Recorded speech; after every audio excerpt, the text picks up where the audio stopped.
I have the pleasure of welcoming Dr. Saurav Mukherjee on behalf of our director, faculty, and the participants here. Welcome to you, Dr. Saurav. I wish to introduce Dr. Mukherjee. Dr. Saurav Mukherjee is an Assistant Professor of Organizational Behavior at the Indian Institute of Management in Bangalore. An engineer from IIT Kharagpur, Dr. Mukherjee obtained his doctorate from the Indian Institute of Management in Bangalore. His major research interests are in the areas of emerging organizational forms, interrelations between corporate strategy and structure organization, learning and knowledge management. Prior to joining the faculty of the IIM Bangalore, Dr. Mukherjee was with the Boston Consulting Group, where he worked as a strategy consultant in projects involving corporate restructuring and acquisitions and market entry strategy for multinational organizations. After completing his engineering, he had worked with information technology firms like IBM and Oracle in various product management functions. He has also won the Infosys Fellowship Award for research in IT industry. He has presented papers in international conferences, spoken at corporate forums, and published in peer-reviewed journals on topics related to outsourcing of knowledge-intensive services, novel organization forms, and knowledge management. Today he will be speaking to us on decision-making under uncertainty with the case of Columbia Space Shuttle. I now welcome Saurav to kindly deliver his lecture. Thank you. Thank you. Is it on? Okay. Thank you, and good afternoon, good evening. I normally start off the sessions with that one question: have you read the case? Have you? Oh, great. Thanks a lot. So let's get going. Let me show you some pictures. Some of it you might have seen earlier, but let me run you through them. This is the space shuttle which actually went up, and as many of you would be knowing, but still let me repeat that, when the shuttle goes up, it needs a lot more thrust than it itself can carry. So there is an engine that goes into the shuttle, but over and above that, you need certain other boosters. So there are two other external boosters which gives you the thrust.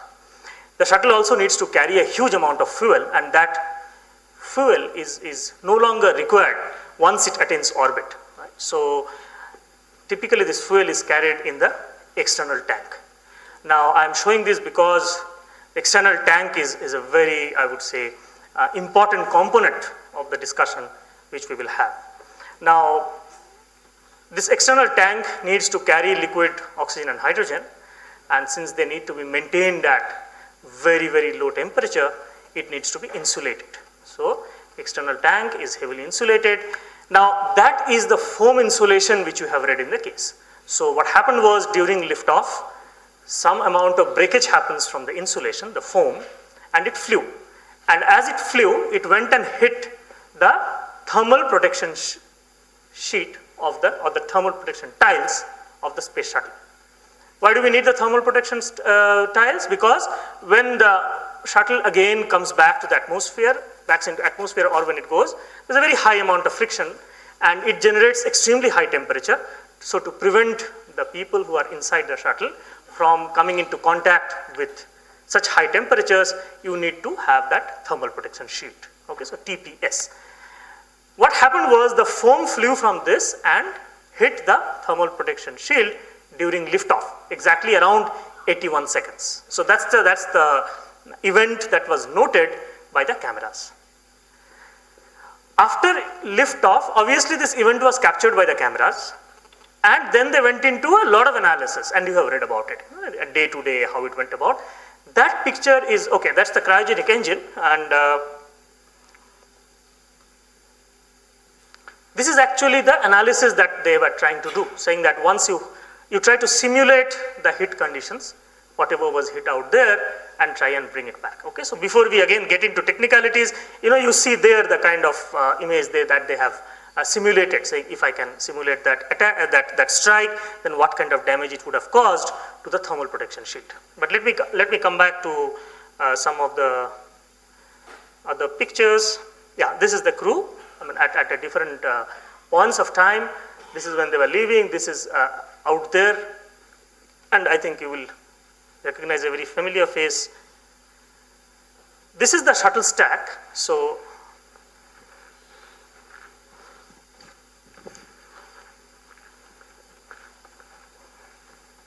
this is the shuttle. These are the boosters. This is the external fuel tank. So this gets a lift off. This is when actually the event happened. So this is the picture which they would have captured and later on analyzed. Obviously the resolutions would have been much better than what you are seeing here. This is the analysis.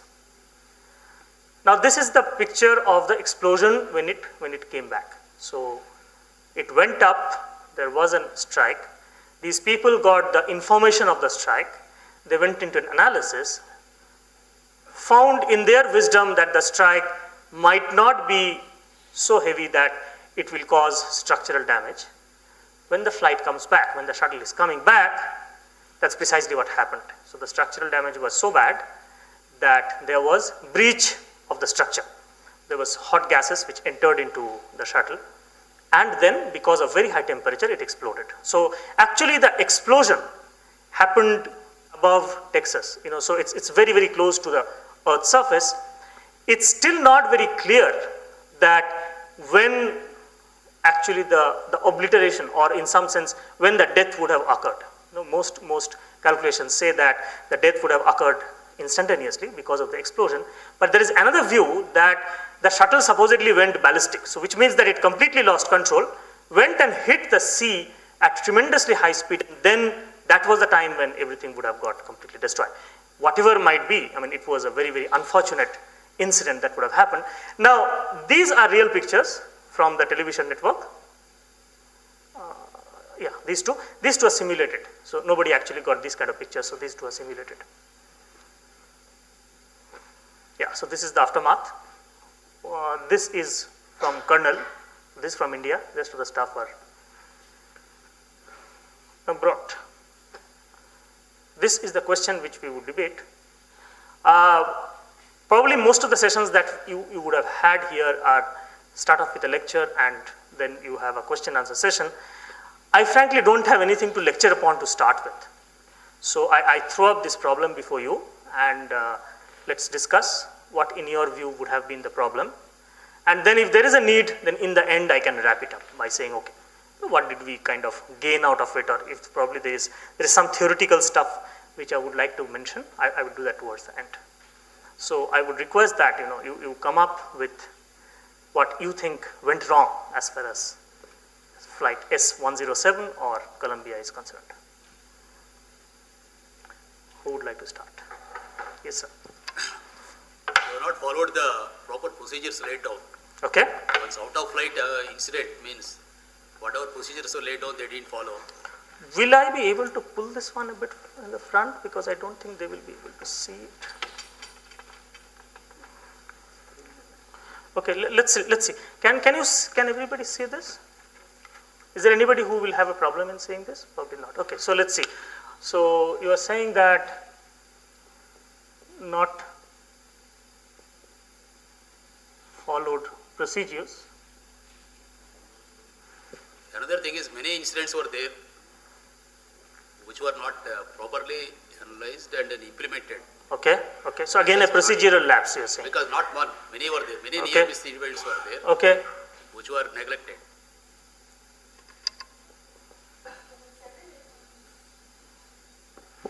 And the okay. The understanding of each one, someone asking the information was given, however, but they didn't know who was asking for it. There were several gaps actually found. Okay, but when you say several agencies, what exactly do you have in mind? All of them are from NASA. Yeah, but there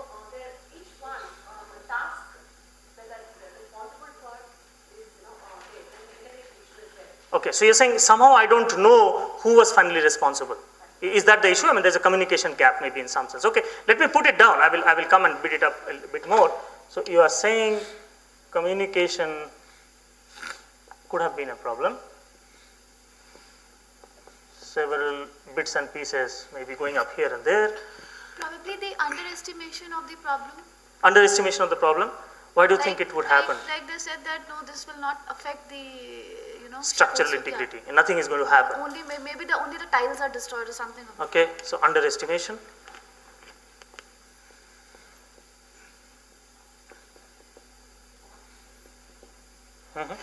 Now, why should it come to even estimates on that when such a system where any aerodynamic system, we have all controls improved, everything has to be checked. Okay, When the camera has detected, why the flight was not aborted? okay. So you're saying that I kind of don't see any reason why you couldn't abort the flight. Yes. It's again, probably you are linking it up to some amount of procedural lapse, and it's after all engineering system, so if you have the data, you can analyze and try and go after it and say, okay, the decision in some sense is probably clear cut.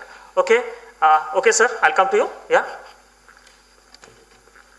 I think the problem is much more fundamental than just this one shuttle. Okay, The point is that the shuttle was never designed to do the job that it was asked to do. okay, There were a lot of budget compromises made right at the beginning of the program. okay, The shuttle itself has no purpose okay. except to serve the space station, Space stations, which has no purpose either. okay, So there's just it's just a completely useless program. okay. I know, I am getting a bit worried. Sir, where are you from? Well, I worked. I'm at the Indian Institute of Astrophysics. I guess so. But Yeah. others are Okay. So, you have to probably pardon me at some point where I might seem a bit ignorant, but we will come back to you. We will certainly take your views because it will really enrich the discussion here. I think important point he's making is that there are a set of issues with this shuttle, and there are a set of issues which are much deeper with the organization itself. Okay? So, and some of the things which he is talking about is that design of the program itself.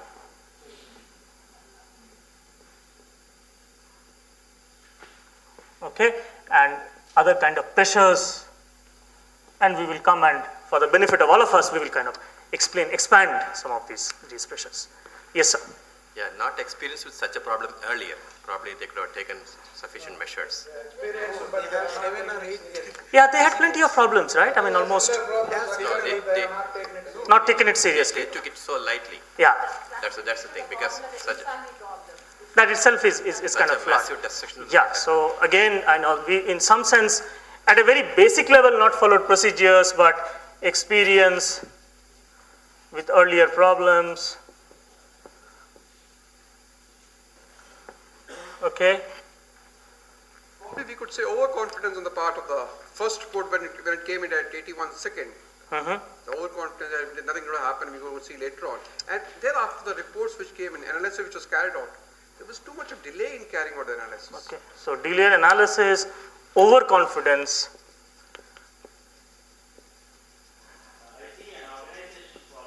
I'll come to you, sir. Let me write it down. Lack of proper analysis. Yes, sir. Organization problem.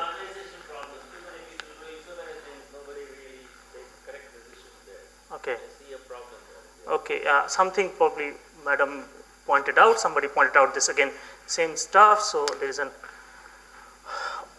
So there is a problem with the program. There is a problem with the organization. And a lot of the stuff which we are talking about here can be nicely linked to organizational problems. I mean, these are not really technological problems. About the foam coming out and freezing and the temperature and then becoming a hard rock and then hitting the tile. Would it not be foreseen? And the day taking off the aircraft and coming back, there was a gap of 17 days. 17 days, yeah. It could have been projected or aborted. Or Right, some yeah. precautionary measures to be taken. So what is your take? I mean, Foreseen, problem should have been foreseen before the takeoff. okay. Launch. Okay.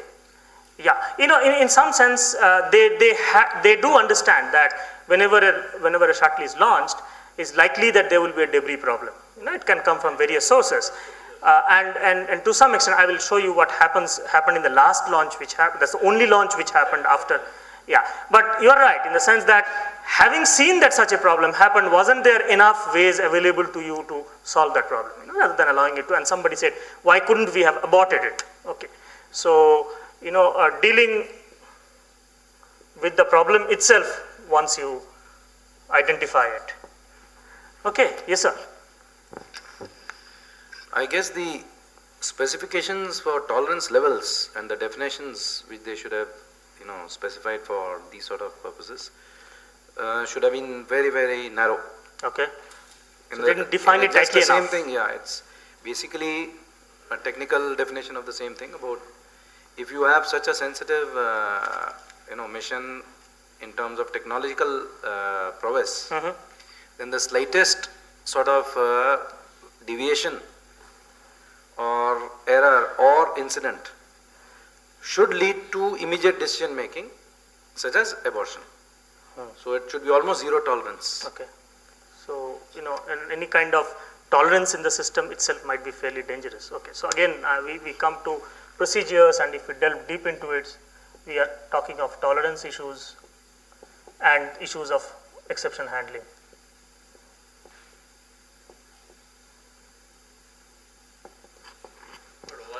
Point, it also indicates that there was a budgetary constraint and they were ahead of this, behind the schedule by 1 year. Yes. And $1 billion was already spent on that. So that was also, they have taken it in a positive spirit or in the negative fashion? You tell me. They have taken it as not as a positive step? No, budgetary constraint is a reality. I think it's a reality for all of you in your lives, right? I mean, but, any but kind of for these kind of things. Yeah. These kind of items.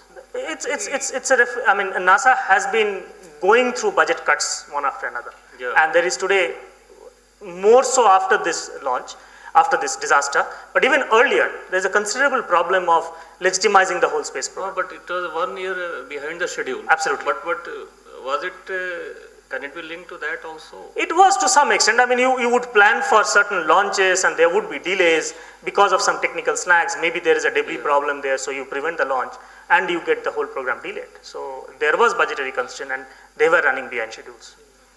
Okay. Actually, I'll come to you, sir. I think the flight director did not deliberately communicate to the astronauts that there was a problem it could lead, because it's probably underestimation as well as overconfidence. Underestimation and overconfidence of the flight director. Yes. So Linda Ham, right?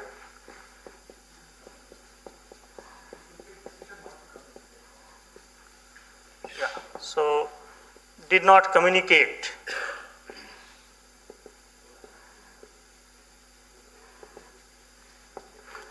Actually, this is a case of oversimplification of the problem, and without knowing what is going to be the consequences of that. Okay. Because what had happened is that the alternatives were brushed aside. Ultimate? Brushed aside without going in for the Yeah. deep analysis of Yes. things. Yes. So which later resulted in disaster. Okay.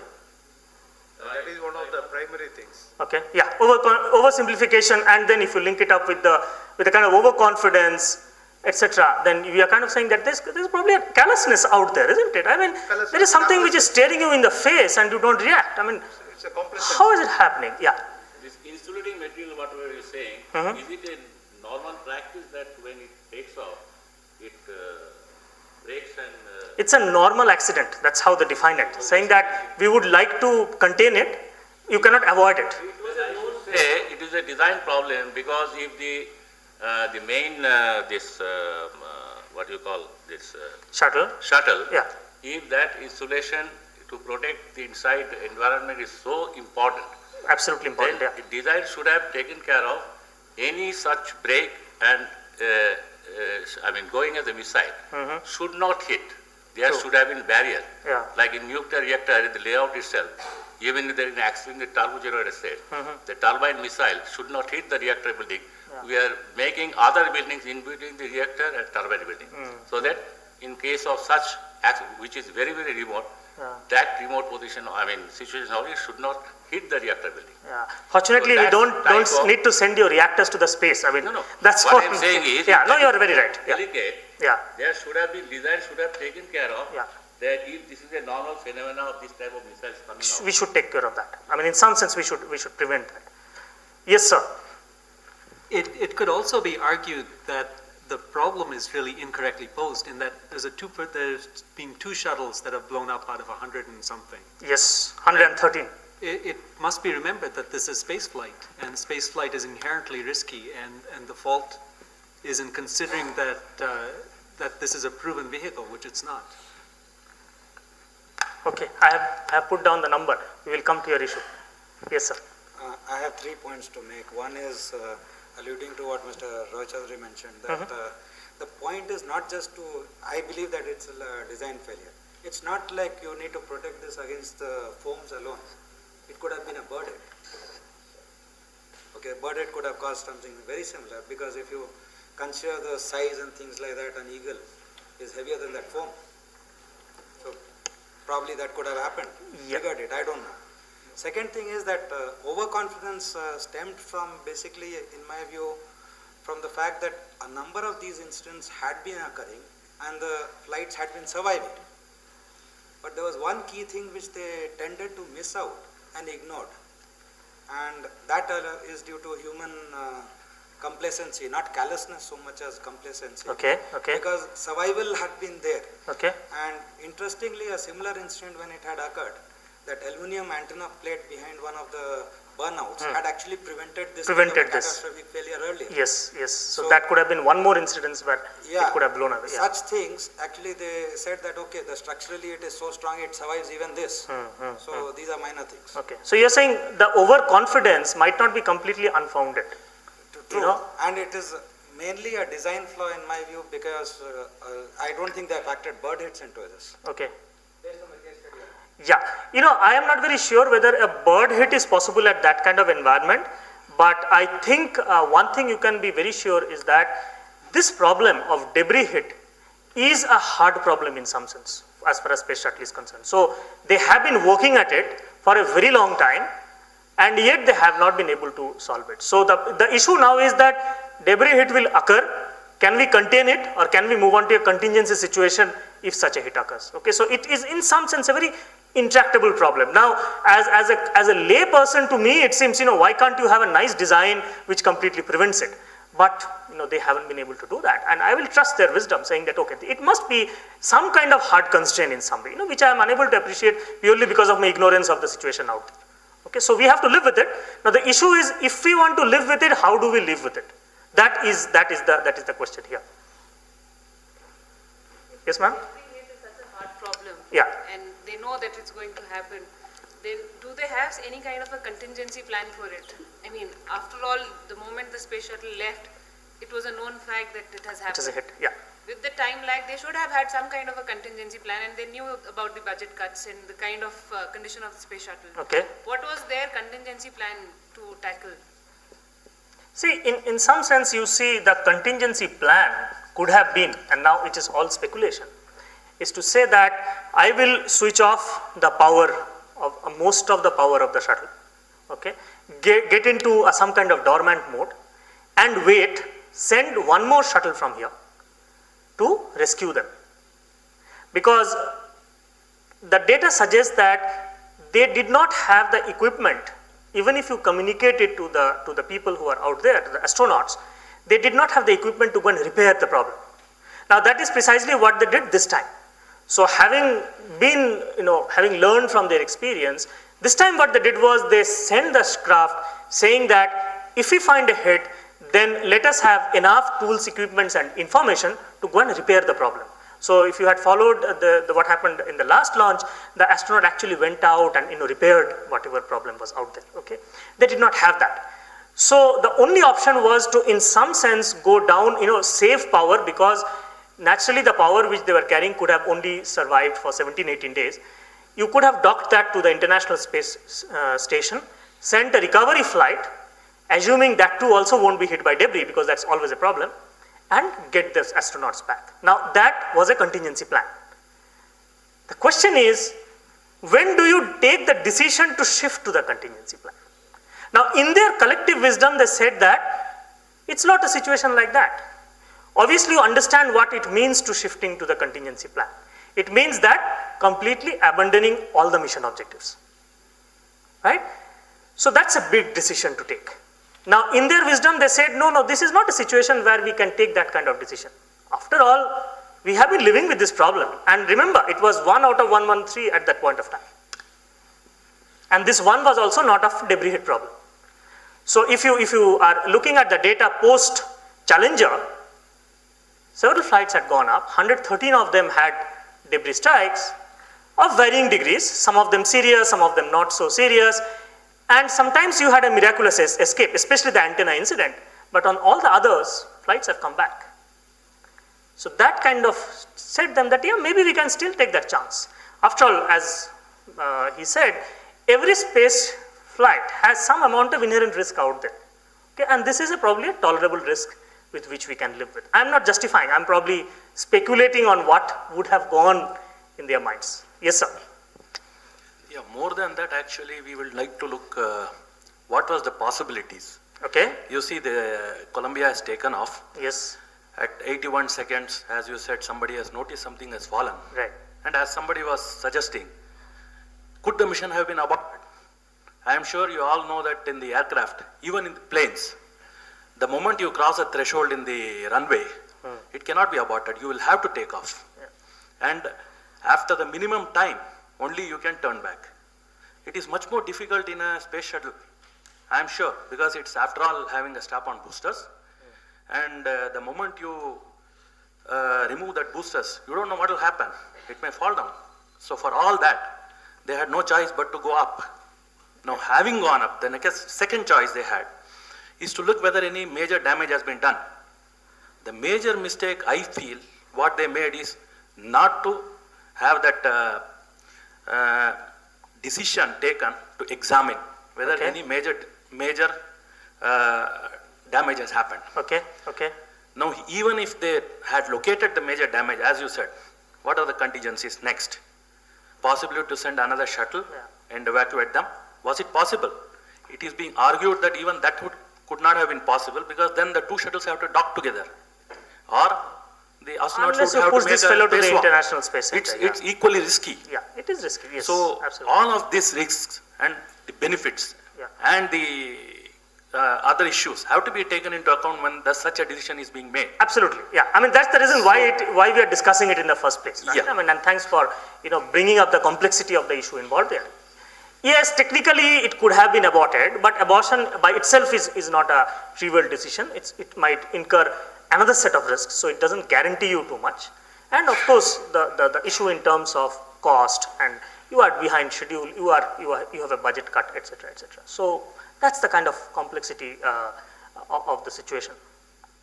Any other points? Yeah, I think Linda Ham also did not want to jeopardize her own position. Career, right? I mean, yes. if she okay.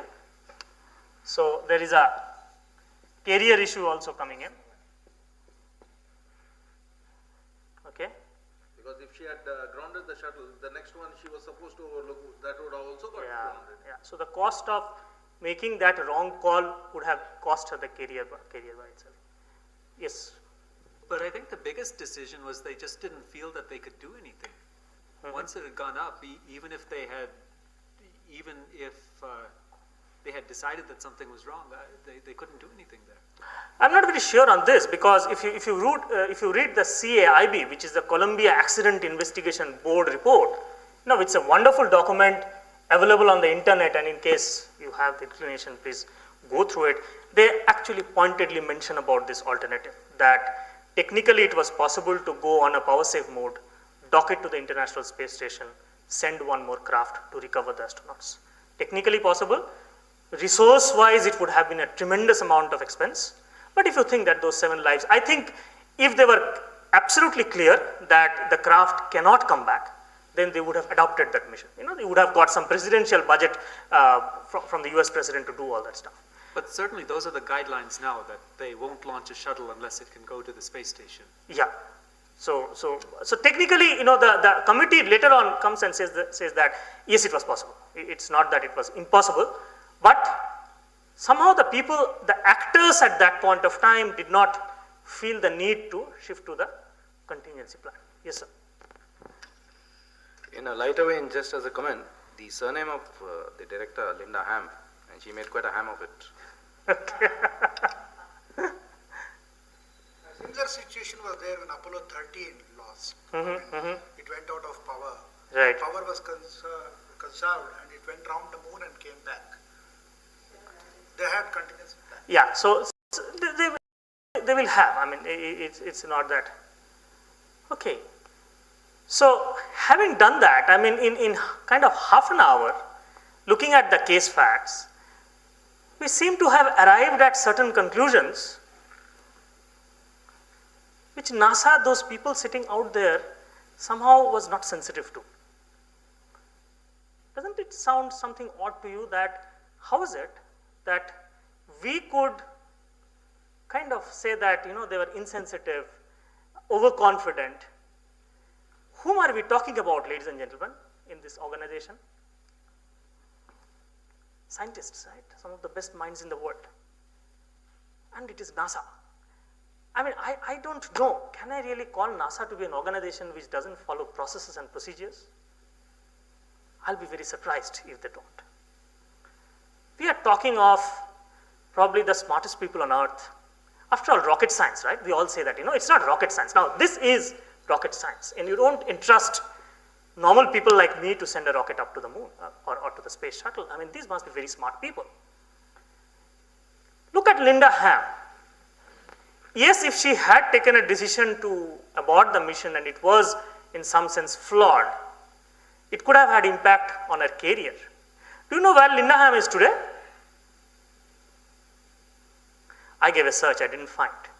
I am told that she hasn't been fired because the CAIB report said that, you know, you cannot pick up one person for this huge catastrophe which has happened. But the point to note, what I'm trying to make here is that, I mean, anyway, she completely jeopardized her career by taking a wrong decision. Now, was she not aware of the downside of these kind of mistakes?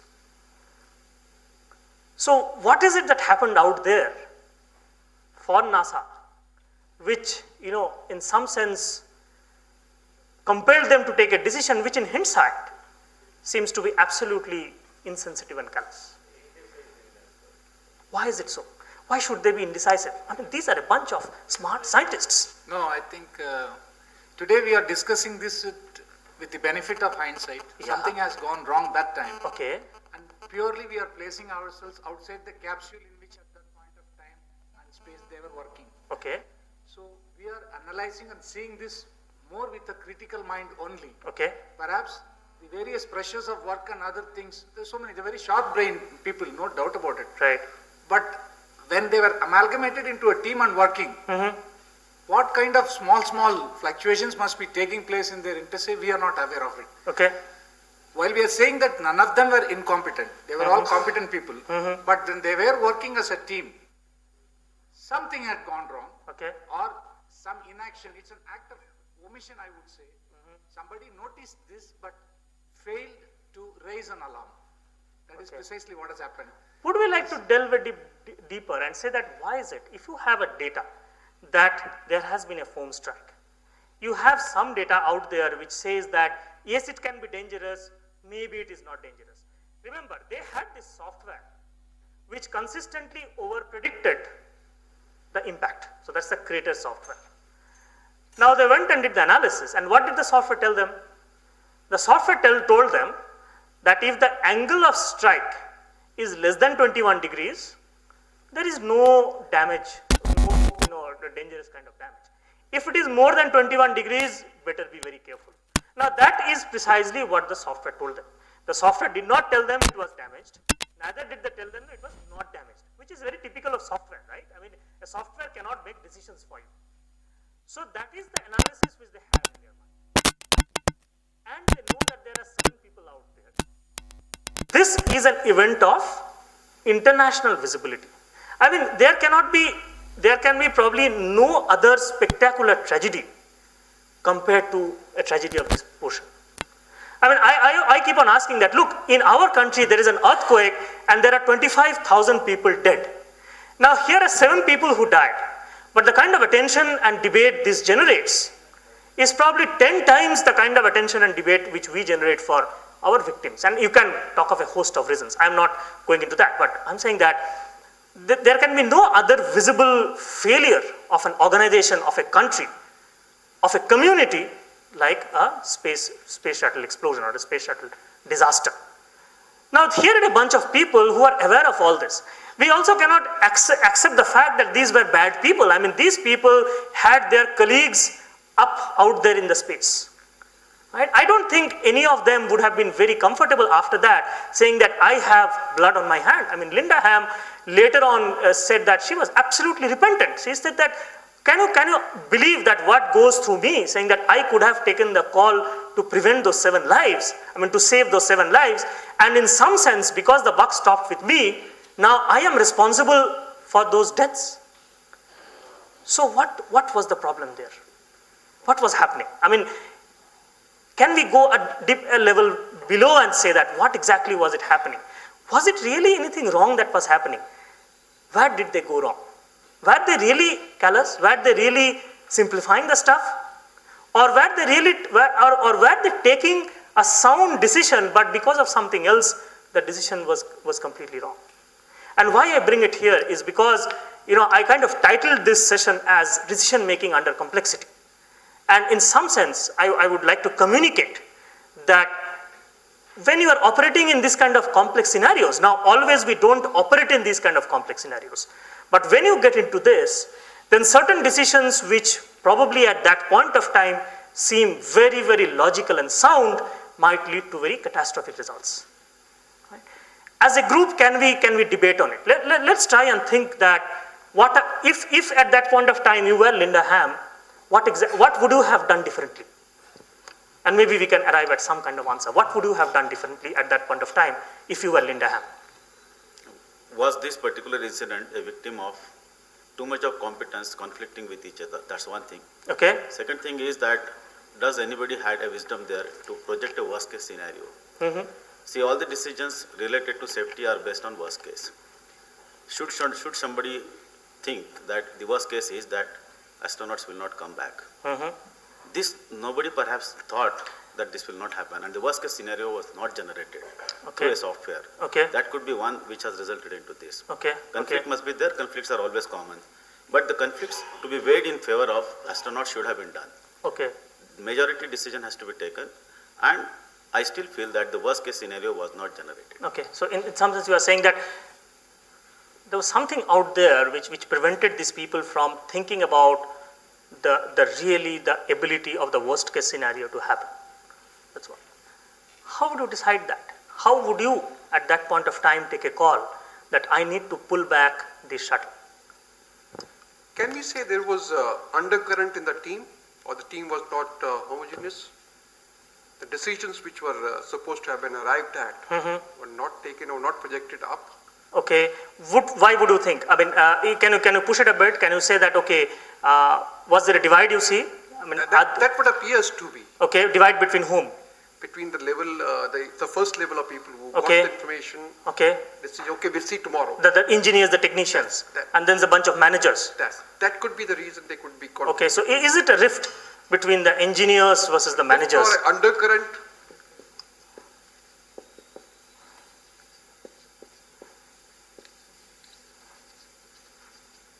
Okay. I think to explain, sorry. Okay.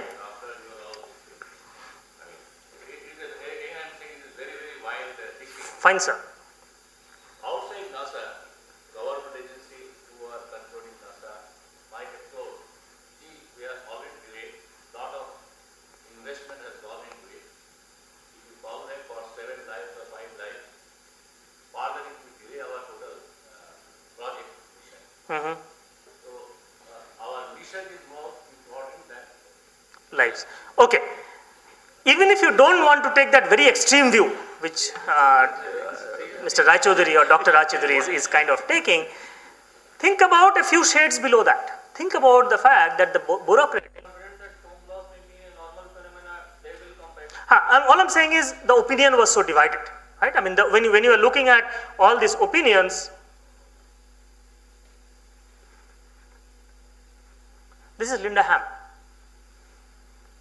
I am not sure that the area is exactly the same. I hope that we had a good flight. I am really interested in is making sure our flight rationale to go was good. It's not a person who is being autocratic here. It's a person who is trying to be, in some sense, fairly apprehensive, in spite of the fact that she's under tremendous pressure. She's the one who has to take a call. And the problem is she's getting conflicting opinion from different people. And it is not, again, an engineer versus a manager divide. Her expert engineer is saying that he's an expert and he says that, no issues, go ahead with it, Linda, no problems at all. A manager, in somehow is raising concerns that, you don't know really, I mean, it can be disastrous because the software results are indecisive. What do you do? Had there been any thought about what they would do? This CAIP report says that they could go to the space station and so on. But before the flight, had anyone thought of contingencies? Sir, I'm not very sure on this because the report does not say that. They say that this is a standard process, this is a standard resort which Linda Ham could have exercised. So in that paragraph, she says, "I really don't think there's much we can do." Yeah. So at the time, if they really thought that there was no contingency, right? Okay. What could they do? Yeah. No, it's possible that she's also thinking about the costs involved in the whole process. I don't know really. I mean, I won't be reading into what exactly she had in mind. But point here is, it does not seem to me that she was kind of being very autocratic in the decision-making process. I mean, she was like most of you in her situation, she was trying to depend upon bunch of other people who are supposed to be experts in their field and trying to arrive at a consensus, something you mentioned. But the problem is, if those minds whom you trust start differing with each other, then you have a problem at hand because then you have to choose one mind over the other. Now that's not a very simple thing to do. I have a couple of points here. Yes, sir. Can we try to explain why they took this wrong decision? That's what I'm trying to do in some sense. No. We all agree that they are very smart people and all that. And right. Objectively, when you look at it, these look like extremely silly mistakes. Okay. But the point is that we have to put ourselves in that scenario. Absolutely. At Absolutely. that point of time. Absolutely. Yeah. See the context. Yeah.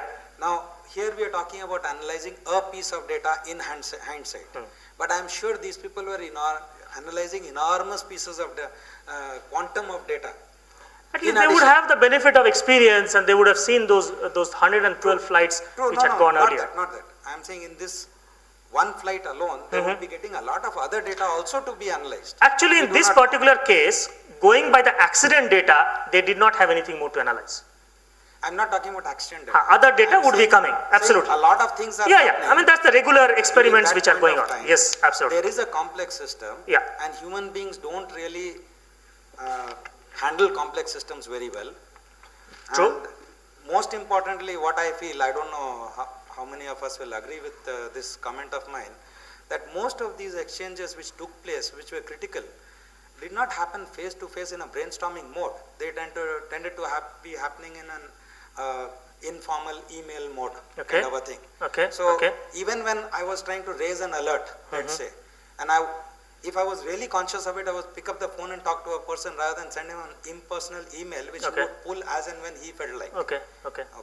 So whether brainstorming with lateral thinking may have helped. I think it's a very valid point, saying that the concern which I can show when I'm coming and talking to you is not there when I'm sending an email to you. So probably too much of process orientation. In these kind of scenarios, people are also want to document whatever they do. In fact, that's the reason how some of them actually got saved. Right?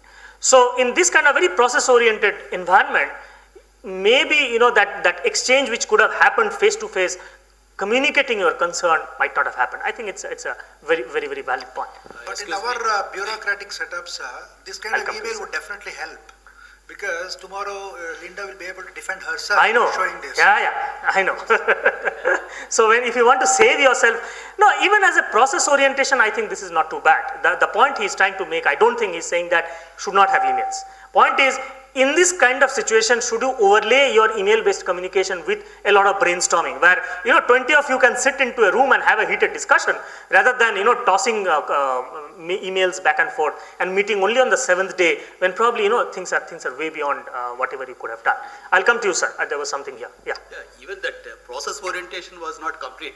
Had it been there for this kind of thing which has happened for the first time, Okay. procedures laid down, the committee that was vested with the authority, it was all not followed.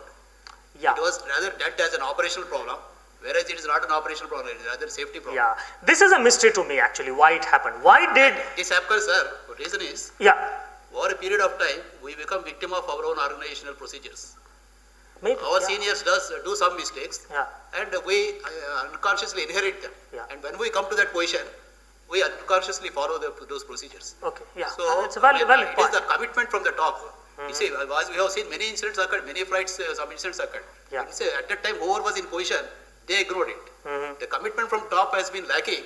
So once you come to that position, you also become part of that system. You also follow the routine which you were So talking what about. happens, basically, the laid down procedures were neglected. And that is the reason. In fact, in atomic energy, I am from atomic energy. Yeah, I could So make out. we have Yeah. got technical specifications for running the plants. Any violation of tech specs, we have to report to the Atomic Energy Regulatory Board. Not that our head will be hanged, but it will be analyzed. Yes, you have to violate sometimes in some situations, maybe they're requiring a violation, but one thing you analyze and see that it doesn't recur the next day. And similarly, for one potential incident, there will be some thousands of near-miss incidents. Okay, yeah, that's And true. even in America, the reactors, power reactors, they are having this procedure of following the near-miss incidents. You analyze 1,000 near-miss incidents, then you can stop one potential incident. True, yeah. And the private industry, being private industry, they are having the courage to do that. That is to even to tell the public that yes, the confidence level, we are so open, we are analyzing. And that kind of thing is required. And in fact, the International Safety Assessment Group, they have got checklist for various levels, right from the board of directors up to the shop floor level. Okay, okay. So the question is, the first question is that, is the safety the first agenda point in today's meeting? And when the situation is requiring, am I taking a conservative approach? So here Linda Ham shall question herself that when the situation is not decisive, am I taking the conservative approach? Okay.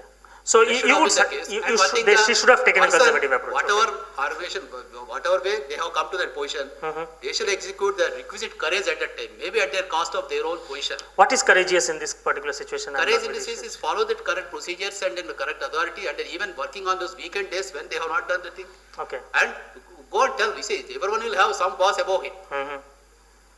Linda Ham must be having someone above her. Yeah. So she should have told, and one thing somewhere I read that Minister of Defense, they wanted to alert them, and that advice also they cancelled at some point of time. Yeah. I think, I don't know, okay, I'll quickly come to that, saying that, they had one resort. What was that, obviously they understood that the data that they have was not good enough to arrive at a conclusion, because, the Kratos software said greater than 21 degrees, less than 21 degrees. How do I know that the strike is greater than 21 degrees or less than 21 degrees? I can only know that if I have a photograph of certain resolution.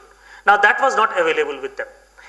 That photograph, incidentally, could have been procured from US Department of Defense, who are in charge of other satellites which would have anyway clicked at that point of time, right?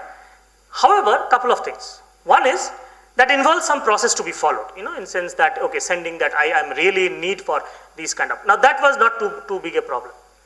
The problem was this, that actually I made some error. The photograph was not existing with them. But if they had requested, a certain camera in the space could have been focused on the shuttle to assess the actual damage, impact of the damage. That was one more option available to them. One, it would have needed a request, but the more important part is, if they would have focused the camera on the space shuttle, it would have caused all their experiments to go haywire. So which means that taking the photograph was also a expensive affair. Now, some other important data which I later on learned when you look at these BBC programs and stuff like that, is that they were been there for 17 days. I think they got about 14 days for doing all their experiments. Now, the total number of experiments that they needed to do was actually for 21 days. So they were really, really packed.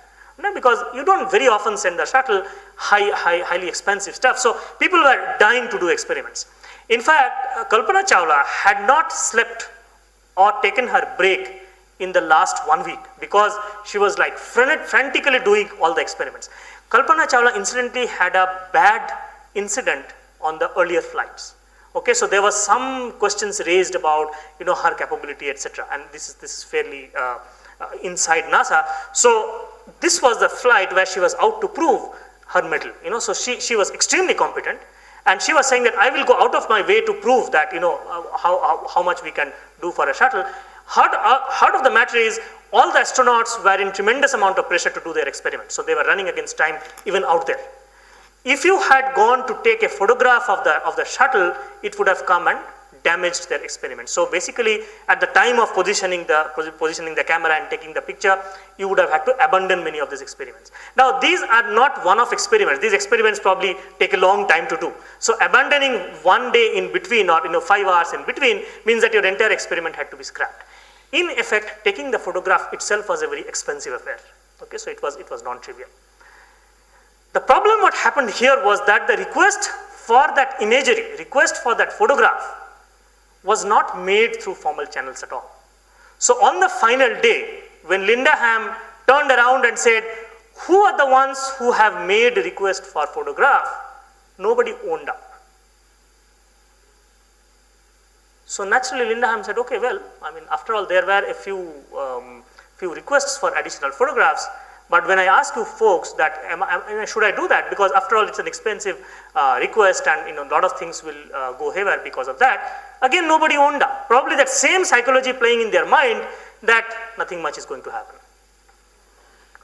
The question is, why was it happening like that? Why was it that NASA again and again, this bunch of engineers or managers, why did they think that it is not going to happen? Is it something normal behavior, or is it something abnormal that they were doing?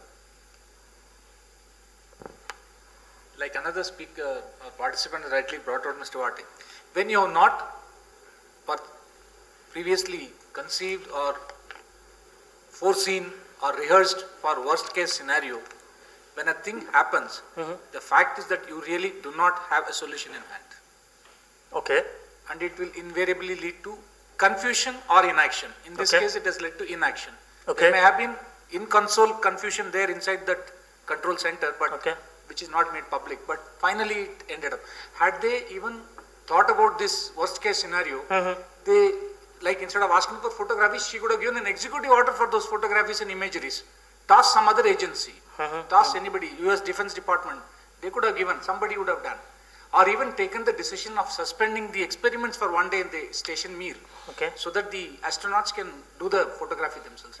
Since they have not foreseen this particular worst case scenario, probably because of the pride, arrogance, or overconfidence, or whatever it is, or that the human... How do you take decisions in life? Suppose you are in a situation where there is a dilemma. There are costs to go one way, there are costs to go other way. How would you take a decision? Probabilities, right? Here, the probability of a big disaster was probably 1 in a million. Yes. Because of the lack of data, whether it hit it less than 21 degrees or more. On the other hand, the worst situation would have cost a lot to the states. Which is what is happening, That's it. So, who will ever think of taking the other? There are only two things on hand. One on the left, billions of dollars to be spent again, and another one is 1 in a billion chance of an accident. It will weigh against each other. So Linda Ham did rightly, right? Let me take you some fundamentals through these things. See, any study is normally run through consequence analysis. That's a step that we take for risk assessment. Right. We first determine what is the acceptability of risk and what level it should be. Like he mentioned about a probability factor of 10 to the -8, -9 is most acceptable in any way, because it's once in billion or once in million. When you run through the consequence analysis through initial modeling, later on quantification modeling, we arrive at a decision which is subjected to continuous data feed. Like initial stage, when you had a foam, this should have been subjected to that. In this case, what are the scenarios that are generated? What is the risk compoundment? True. Then the debris hit. What is the risk for further compounding? And the moment you see then there is a decrease in the probability factor from -8 to -7 to -6 is a level at which a decision maker has to say, that there is a possibility of a disaster. Okay. Okay. Once you comprehend a disaster involving 7 astronauts, whether it is at the cost of the entire mission abortion, it has to be made, because otherwise I would just put in 2 words. If I have to give my scooter or my car to somebody, I will tell him brake thoda dhila hai. But if I have to give to my son, don't drive this car. Don't borrow scooter from him. The reason is, you said what is the decision? I mean, here what is the involvement? If it is my son, I would not permit him to drive that car, even though it slight amount of brake failure, because it is my son involved. You have really put in a new dimension to it, saying that if there was Linda Ham's husband out there, a son out there, what would she would have done? Now I have not thought about it really. Okay. Could be. So, yeah. I mean that's a scenario where probably without too much of hesitation, you could have been extremely conservative. See, the point here, sir, is that she has to take a decision under incomplete information. Okay. If you are doing a lab experiment, if you have continuous data feed, you can arrive at those figures of 10 to the power 8, 10 to the power 9. You can look at how the model is improving or decreasing. In this particular case, we have 15 days of time from a day 1, 86th second, you have up to 17th day. Yeah. And any day data could have been useful. It could have been available on 3rd day, 4th day, 5th day, 6th day. You had a lot of days to take decision. Okay. So you cannot think of that. Probably there was some time early in the mission after which you have no choice. If you want to go to the space station, if you want to turn all the power off and wait for a new shuttle, you must make a decision early in the mission. You can't wait till the 14th, 15th day. I would doubt that. No, I think the point he's making is there was plenty of option to get more data and get into a bit of much more analysis, etc. Serious attempt was made. Okay. I would rather put it this way, that they left it to the individual's opinion, chances. Mission management team, yeah. And that's because they kind of made up their mind that nothing much is going to happen. That's it. Sir, you had something? This is not a very new thing. Such mishaps do happen in the history of engineering and science and technology. Yeah, that's true. We can keep on analyzing, but I don't think anybody of us can imagine the pressure on Linda Ham about all sorts of pressure. I don't think anybody of us can imagine even about any big mission. So many decisions have gone wrong. Hundreds of crores of rupees equipment have been burned by simple ordinary. Maybe it will come up with a new set of problems where again you land up. Yeah, absolutely.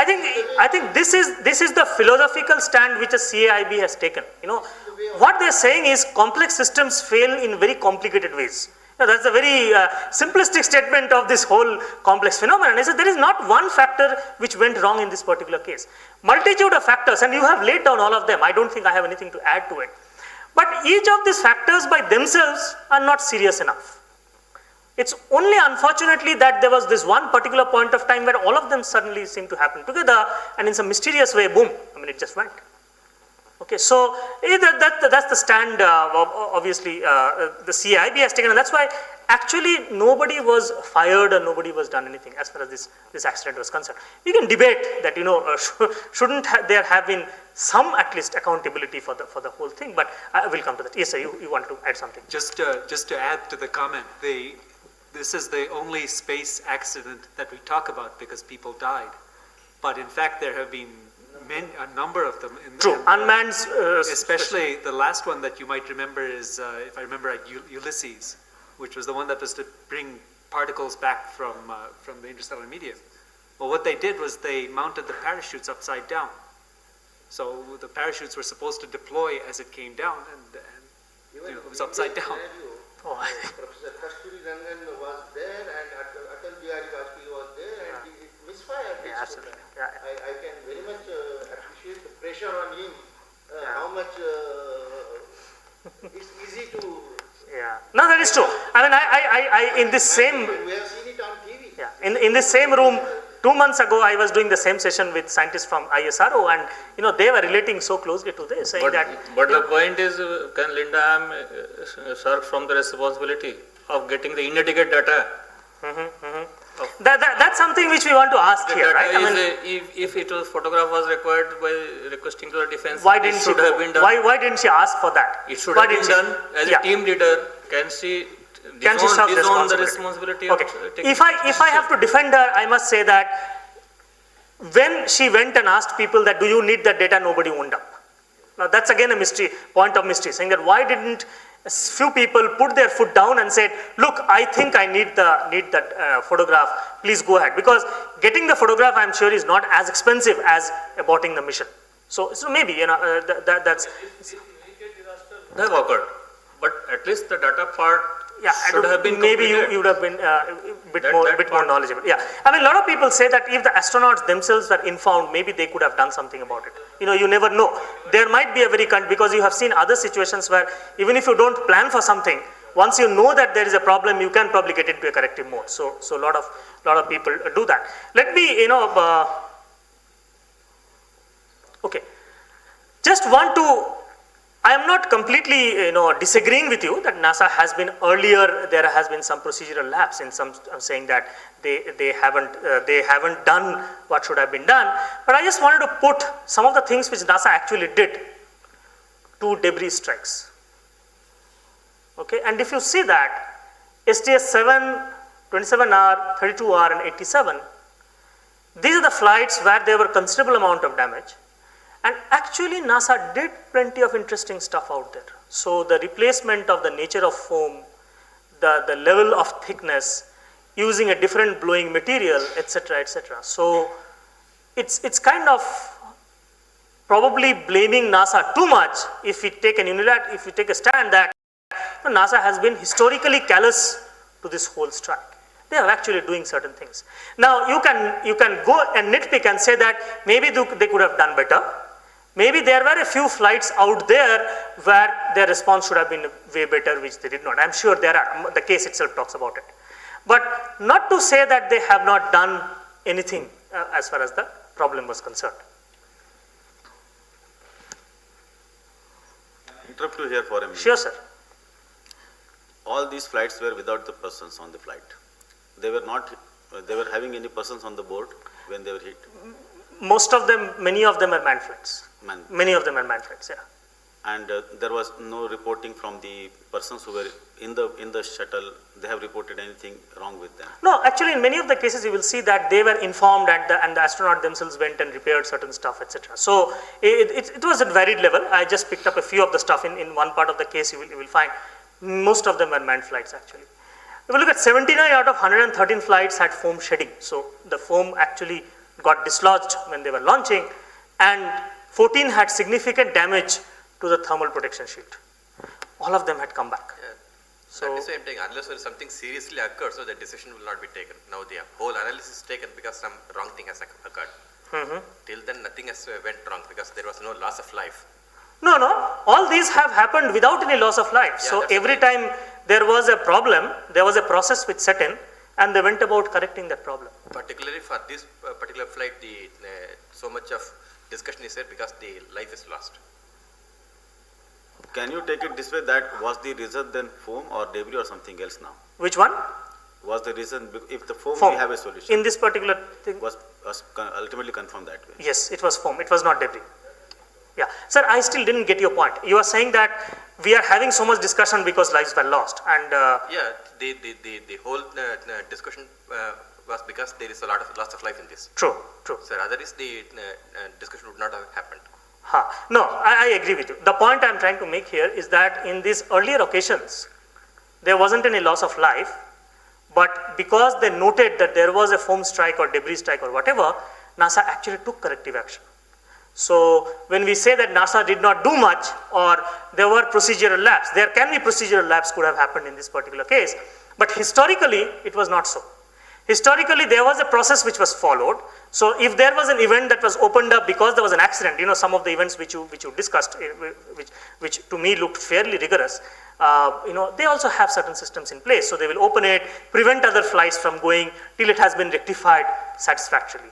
Interestingly, after STS-87, problems closed out after 10 missions went without any problem. So again, a process orientation, saying that I rectify the problem and then I keep on checking that the flights which I am sending is the same problem occurring again. So 10 flights went and came back, the problem did not happen. That's the reason why this flight actually went off. Okay, so remember Linda Ham saying that I hope our rationale to go was good. She was referring to all this stuff. I hope that you people have all done all these checks, because as an individual she might not have been involved in that. And no, we have done all that stuff. That rectified all the known problems, and plenty of flights have gone for us to understand that maybe we have taken care of that. So just try to highlight the increased degree of difficulty where she was in. It was not so obvious, in terms of saying that we have followed processes, flights have gone and faced the problem, we have followed processes, and it has been rectified. And subsequently, I know that a lot of flights went and came back without any problems, right? Without substantial damage to the thermal protection shield. Remember, this is not a problem for NASA. Foam shedding is going to happen. The nature of the beast is such that some foam will come out. Problem is it going to damage the TPS? Are we doing enough to prevent significant damage to TPS? That's what they in their wisdom thought that maybe not. Maybe it's fine. A lot of stuff we already discussed, but let me again, this is actually Linda Ham. So, yeah, I guess most of the stuff, international collaboration, there was also this pressure that, the International Space Station is in collaboration with Russia. Although, Cold War no longer exists, but there is still some amount of rivalry between the scientific communities of America and Russia. So it would have been a big loss of face also, substantially as you go back and lose schedule, etc. Imagery requests would disrupt ongoing experiments. None of the engineers owned up the request for imagery. I mean, this continues to surprise me to no effect. That why is it that on several occasions the engineers did not own up when there was a question being asked that who actually made the request for the data, who actually made the request for the second set of images? Nobody owned up. Why was a DAT team set up? That's a debris assessment team, which in some sense an informal team, not so powerful team, and not a tiger team that was set up. Were the engineers by themselves making an assumption that maybe it is not a very, very critical problem? And I don't know that. I have no other data to say, but this was another fairly mysterious situation. Or maybe the engineers were wiser. They knew that in NASA those formal mechanisms take too much time to work, so quickly maybe we can do something informal and try and find out. I don't know what is the scenario, but again, there was a huge issue as far as that situation was concerned.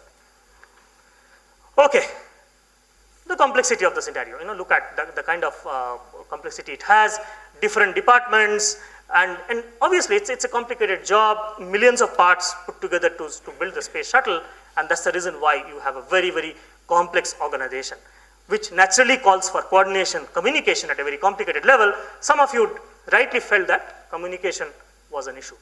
Surprisingly, did you notice something?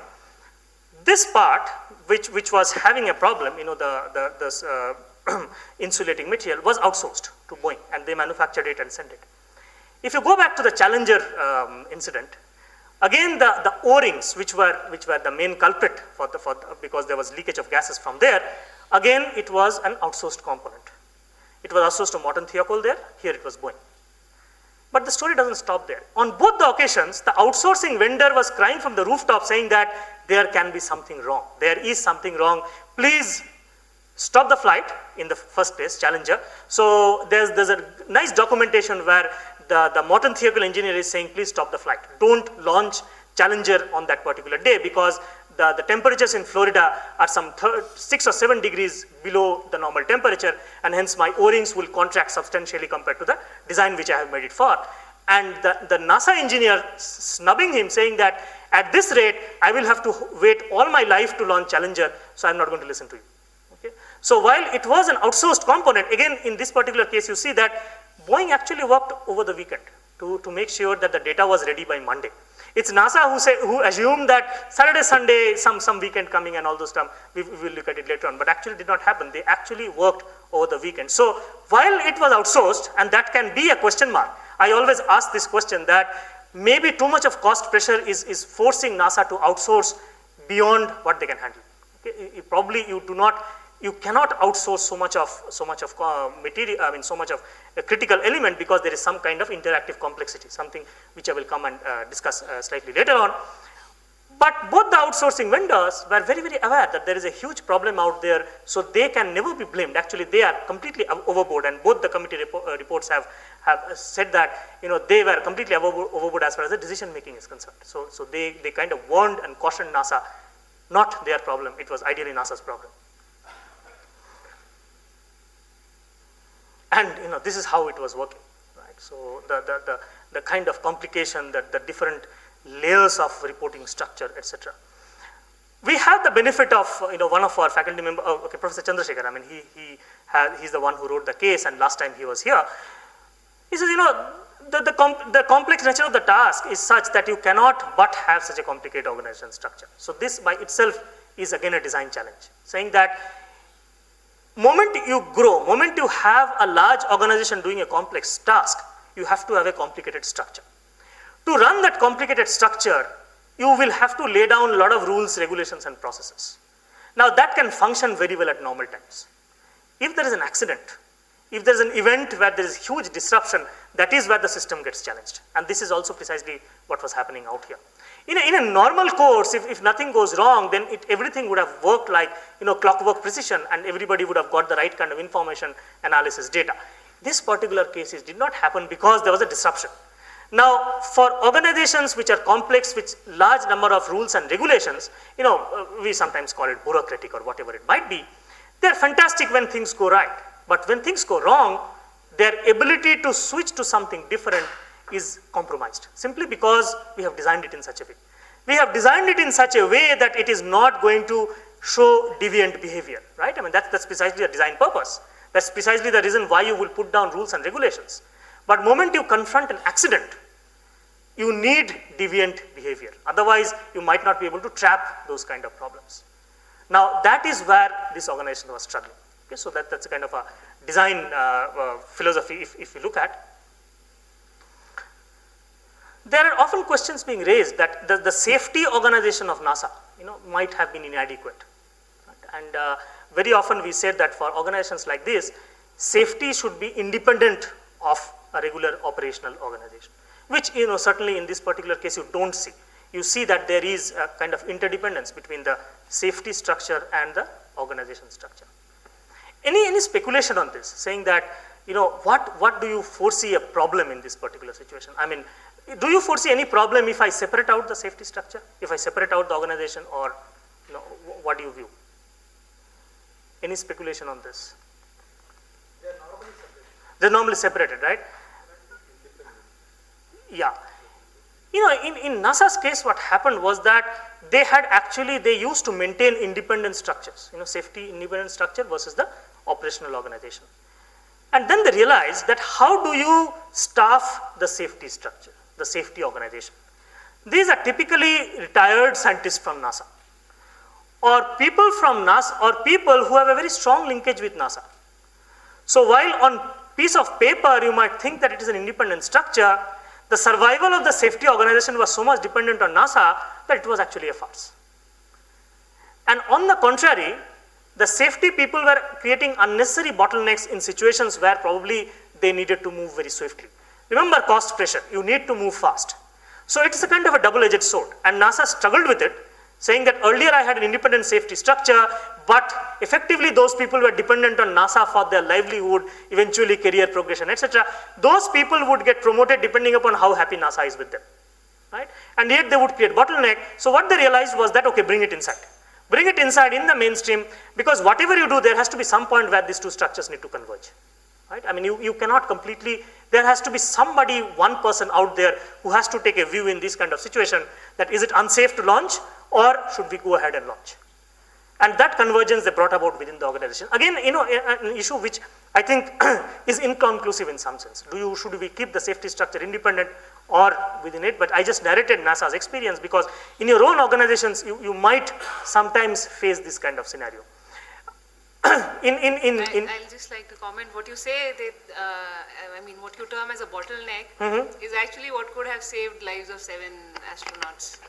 I mean, that's just playing safe. So if there is a safety organization which is independent of the main organization, and if it is saying something is wrong and you should stop it, yeah, that means they're playing safe, they are taking a correct decision, which Yes. was probably viewed as a bottleneck. Yes. No, I would be wrong if I had said it's a bottleneck. It's not. Yes, sir. Just. The other thing is, well, the safety organization can only be advisory. It cannot board a decision. Yeah. I am the person to take the decision. Absolutely. I take your Absolutely. advice. Yeah. They normally do postmortems. Air safety people, they do postmortems more than giving a decision in the place of business. That's the problem with, all safety departments. In fact, I am familiar very much with the software industry, and the department which does equivalent of safety is the quality department there. Okay, and the quality department is the most hated department in any software company, simply because they say that these people have no clue about the pressures which we are facing out there. They are only there to find out our mistakes. And they have no clue that if that mistake is an improbable, unrealistic mistake of 1 in a million, they will still stop the shipment. Now, I'm saying that's a real problem which happens. How you deal with it, I don't know. Okay. A small comment. Yes, sir. Sorry to interrupt you. No, don't feel sorry. Please interrupt. Yeah. No, I have a certain, almost a hardline view on quality versus safety. Okay. See, what the quality people do is test for functionality. They don't test for failure modes. Safety engineers look at safety engineering and look at failure modes. Okay. So there's a very big difference between the conflict you are referring to and what a safety team is supposed to do. Okay. No, fine. I mean, I fully agree. Mine was more from an analogy perspective, but perfect. I mean. For your information, in atomic energy, all these nuclear power projects, whatever we are building, separate body, atomic energy regulatory board. It is not within the NCCI. True. It reports to ACCR. True. Okay. And Okay. they are completely independent, autonomous body. Okay. Okay. Okay. So in every stage you have to take all critical steps. You have to take their clearance. Okay. No, I mean, two issues here. One is how independent can you make that safety department? In NASA's case, it was not happening. It might be something unique in that environment. One of the reasons being there that the supply of competent engineers, the kind of competence you need at that level is very limited. So even if you pull them out to man a safety organization, they would invariably be some way or the other very tightly linked to the actual operation organization. Might not be really the case in other contexts. So one, are they very, very independent? That's the question. NASA's case, it was not so. So then they said, let us pull them back within the organization, because then we can use the skills of the same set of person. Probably that's a huge problem there. Probably that is the problem why, things like that went away, and as Madam rightly said, I mean, maybe, if the safety department was absolutely strong in their opinion, then it could have saved seven lives out there. Yes, sir. The safety could be inside or outside, but in this incident, is there a single report where this incident was referred to the safety department, and what was their view? I couldn't find it here. No, it is not there in the case. You see here, there is a safety department, goes to the NASA administrator. Did they feel that this incident was so insignificant that it was not even referred to their own safety department and no opinion was taken from them? I mean, this is unthinkable. That is probably But I true. couldn't find in the written material. Yeah, it is not there. It is not there. Yeah, simply because we did not get that material, so we also could not put it in. Yeah, so we don't have any reference made to the safety department. This But for nuclear application, United States has got a US NRC. United States Nuclear Regulatory Council, Commission. Okay. That is also independent body. Okay. It is very surprising for NASA. They do not have independent body. No, it is not independent. So that's one of the suggestions being given here, that maybe we have a problem out there. NASA's counter is that it was there earlier, but it never worked. That's the reason why we brought it inside. But certainly, that can be one of the issues. Which one? Yeah. Yeah, that is the problem usually, I mean, since they don't have delivery responsibility, there is always a conflict in this kind of scenario, and any programs which are probably behind schedule, behind resources and all, the conflict becomes all the more apparent. Say that fully, because if you take the Federal Aviation Authority or whatever it is, who is the certifying agencies for the aircraft and all that. Yeah, that for aircraft they have. Once they clear it, they want the complete responsibility for the safety of the aircraft and all that. Only thing is that here the NASA as such has not been brought under the umbrella of any such organization. Yeah. That is the only thing. Yeah, maybe it's a very unique nature of, there is so much of comparison that goes on between aircrafts and space shuttle, and I'll come to you, sir. They're saying that these comparisons cannot be made because aircraft industry has the luxury of sending millions of flights and then correcting their defects, whereas here it's almost one of a kind every time. So it's very difficult to lay down the right systems and processes for sending a space shuttle because it changes so much. So it's always operating in a project mode, and hence that kind of creates a problem of creating that kind of authority, who can have a set of rules and regulations to for example, keep on here passing. also, as far as our aircraft manufacturer is concerned, we have got an agency which certifies and all that. Yeah. But I do not know regarding our ISRO space programs whether they have got any. Unlikely to have. I am saying unlikely to have because it's so much of a project mode kind of thing. You cannot have an agency which will keep on. It's not a routine operation. I mean, in some, yes, sir. No, I think that it's important to make the distinction which you sort of made, that NASA is a research organization. It's not like nuclear power plants where if a nuclear power plant blows up, you're killing millions of people. This is a research organization, and you can't allow safety. No, this is.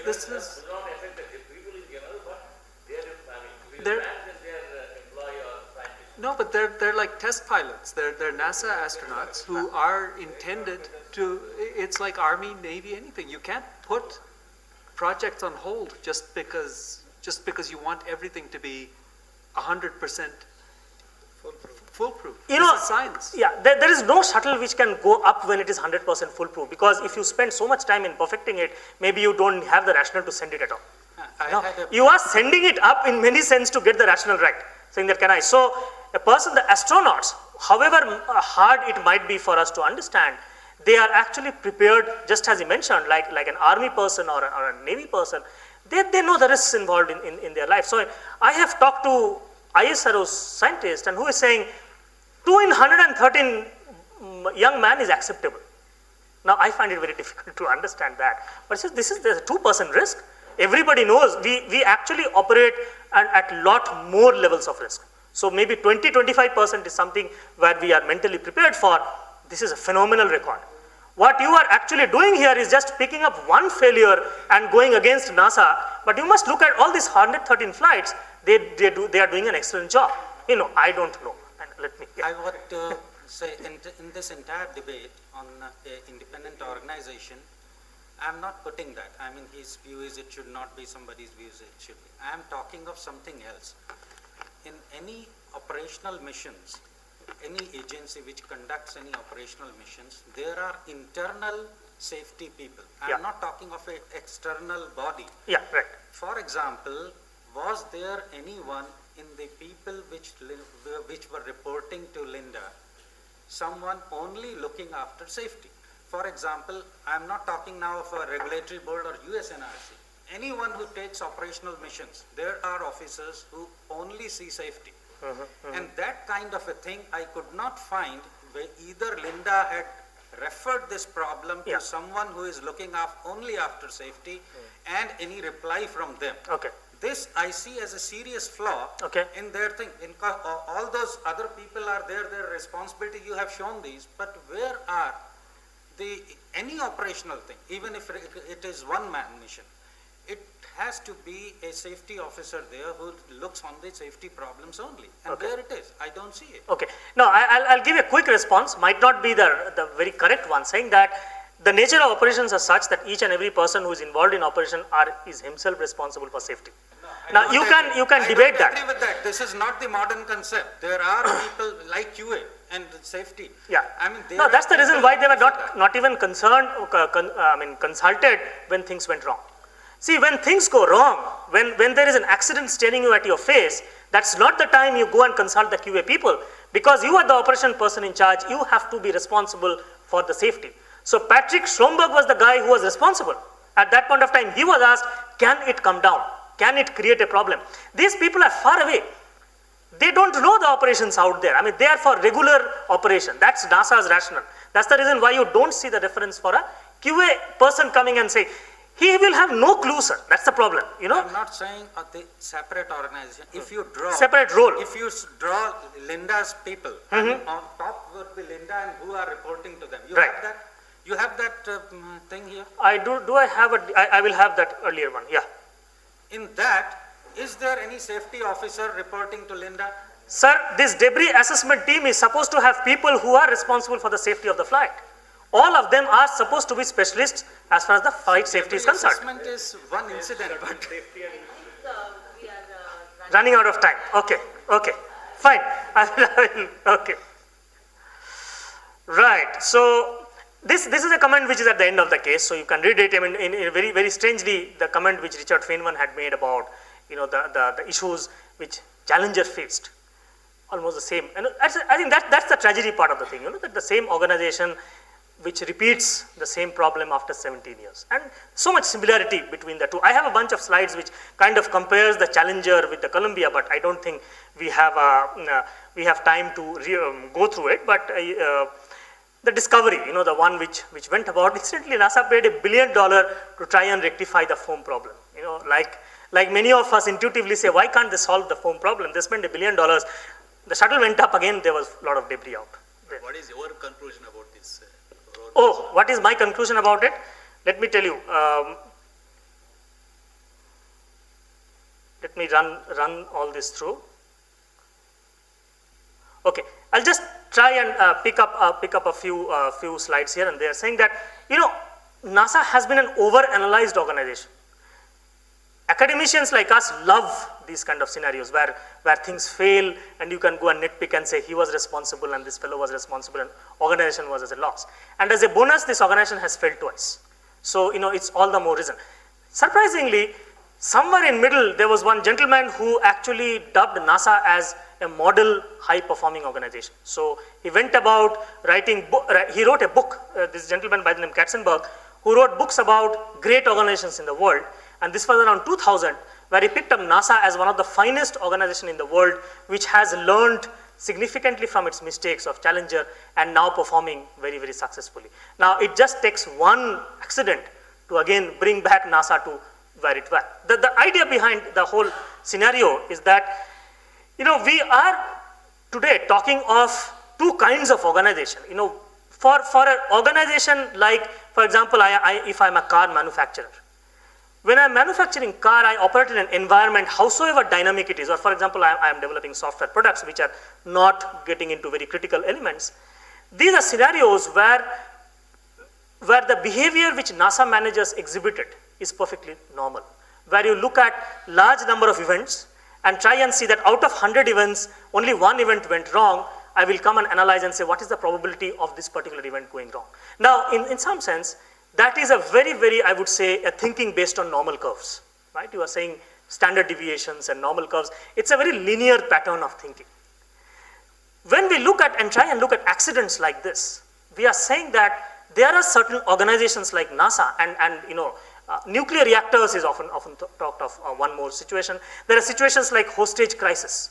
Now, these are situations where these underlying assumptions of linearity and normal behavior is misplaced. And in some sense, these are the scenarios where we must be very, very careful about weak signals of failure that comes. One of the learning which people have from organizations like from these catastrophic failure incidents is that failures don't happen at a point of time. There are a series of small signals which keep on coming, and you have to have a sense as an organization to understand that those small failures actually can lead into a big failure. And there is some research which is done on the Bhopal tragedy, where again you see the same stuff, that it was not just one accident which led to the MIC explosion, but there were a series of unthinkable silly mistakes on part of the management which actually snowballed into this huge catastrophe.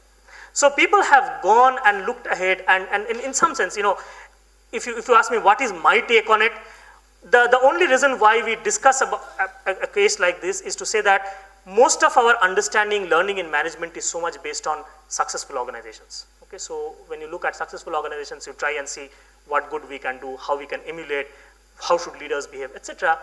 Management literature is very poor in terms of looking at failures and trying to learn from them.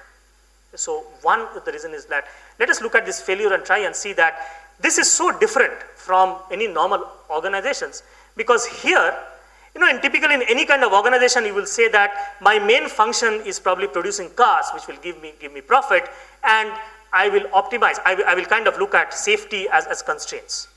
Whereas in case of NASA, both the safety objective as well as the objective of sending people in the on the space and getting them back, both of them are dual functions. Now, dual functioning is absolutely new in any kind of management literature.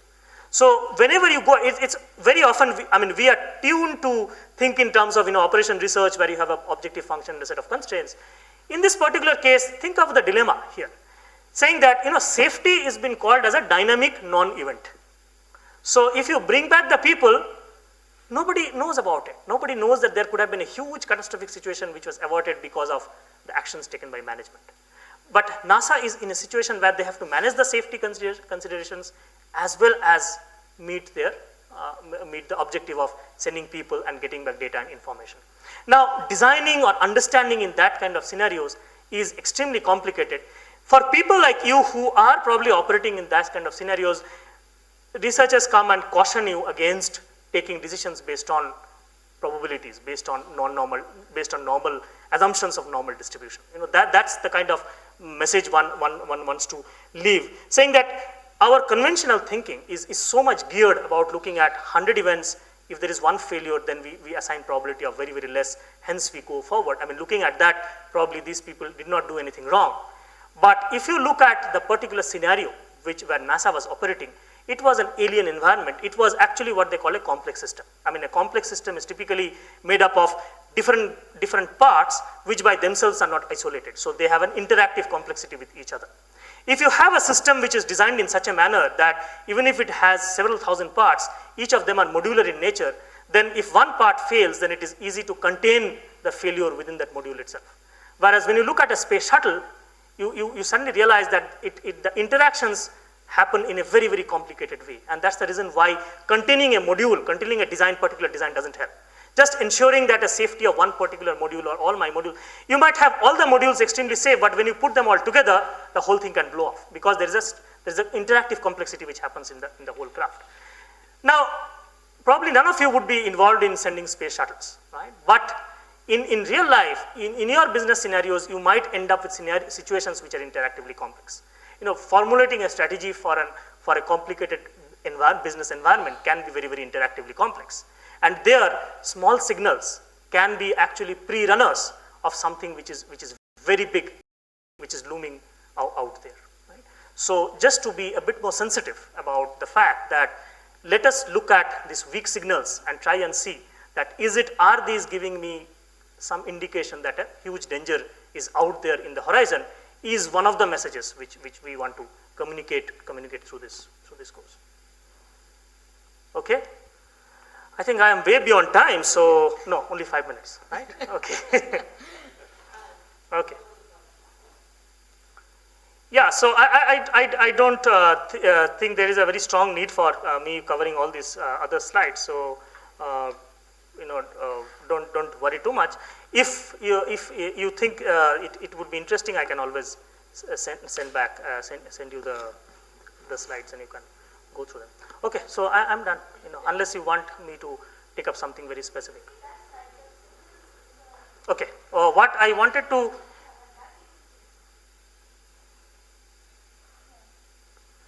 So what we are trying to do here is to say that there are systems where interactive complexity might be low and high. So typically a space shuttle is a system where the interactive complexity is fairly high. Now, when you have deviation signals, deviations from normal, a weak deviation in a low interactively complex system is something which can be nicely contained. Which a normal deviation, you do typically what typically a safety team or a quality team would come and do, saying that within a module, try to confine it. A strong signal, again in similar kind of system, can lead to disruptions, but you can contain the disruption within the module. Right? Moment you step to that, it just takes a very weak signal to create a systemic disruption. So whatever I said in plain language is whatever is depicted out there. Now, there are plenty of literature and this is literature tuned for somebody who doesn't want to get into a lot of equations of analysis of complex systems. Okay, and some of these, I have a few references you might like to look at that. Right, so people have talked about application of complex systems in management theory, etc., where most of the notion is that do not try to get rid of that normal thinking in terms of normal deviation, etc. One of the interesting books which is readily available in the market is The Misbehavior of Markets. Again, very much based on these premises, that underlying distributions often are very strange. He talks about the power curve, where disruptions are supposed to happen a lot faster than a typical normal distribution. So it kind of steeply falls. It has an infinite standard deviation. So something which we find very, very interesting, but unfortunately didn't have time to do that. So you can, if you think that you sometimes operate in complex environment, then some of these can be an input for you to arrive at decision-making scenarios. Okay. So thank you. Thank you, Dr. Mukherjee. That's like the signal that I must go. So. And for taking the discussion along with the presentation. And may I now request Sri P.K. Kapoor to propose the vote of thanks. Please be seated.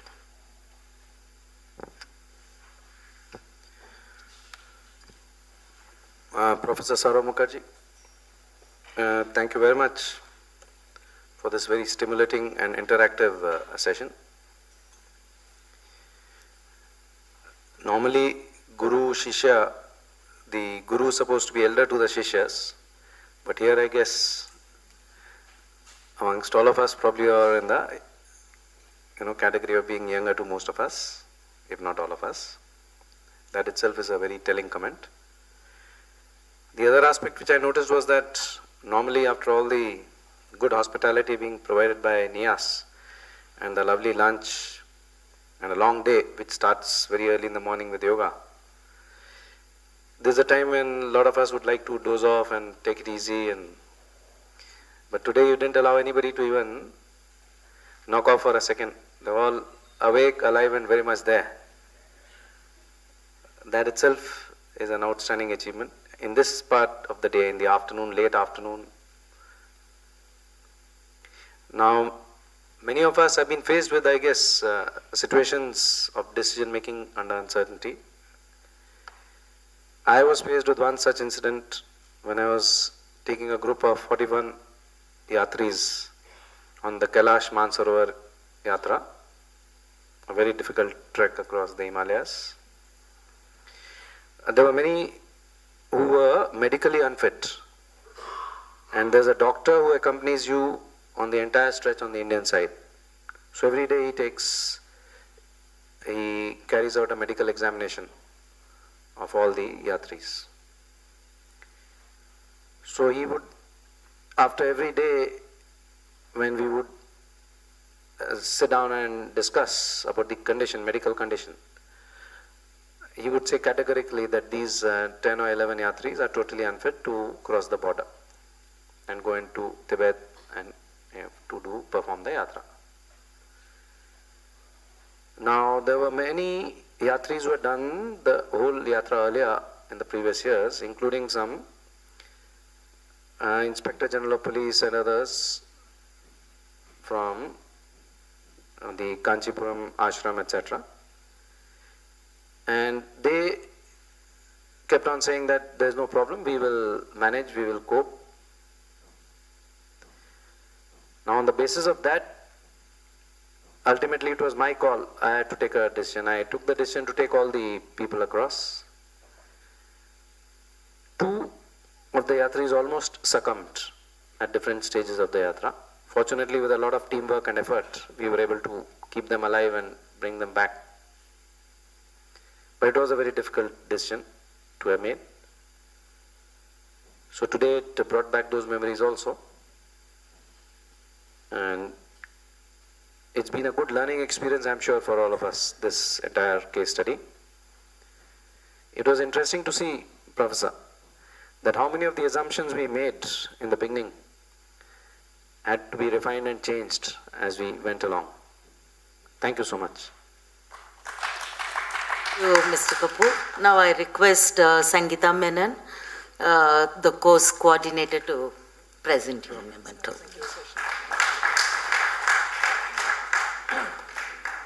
Can I? Yes. Yeah, I'll not take a session, but.